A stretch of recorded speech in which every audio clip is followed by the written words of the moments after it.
Ce sont des images très embarrassantes pour l'Elysée, celle d'un proche conseiller d'Emmanuel Macron équipé d'un casque des forces de l'ordre qui s'en prend à un jeune manifestant le 1er mai. Selon Le Monde, Alexandre Benalla a été mis à pied 15 jours, mais il est toujours en poste.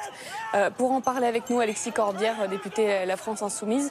Bonsoir, que vous inspire d'abord ce dérapage resté secret pendant 2 mois et demi ? C'est absolument scandaleux.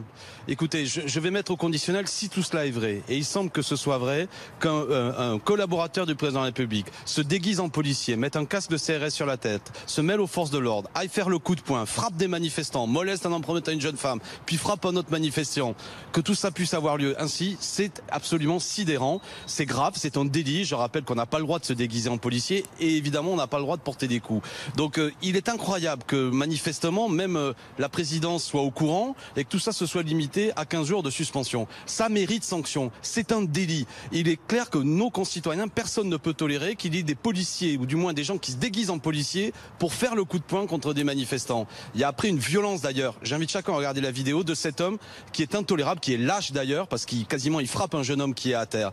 Je dis aussi que celui qui a fait cette vidéo est un militant de la France Insoumise qui a été menacé pour avoir fait ces images par le monsieur Benalla, s'il s'avère que c'est lui, mais ça semble clair, en disant tu supprimes ou je te casse la figure.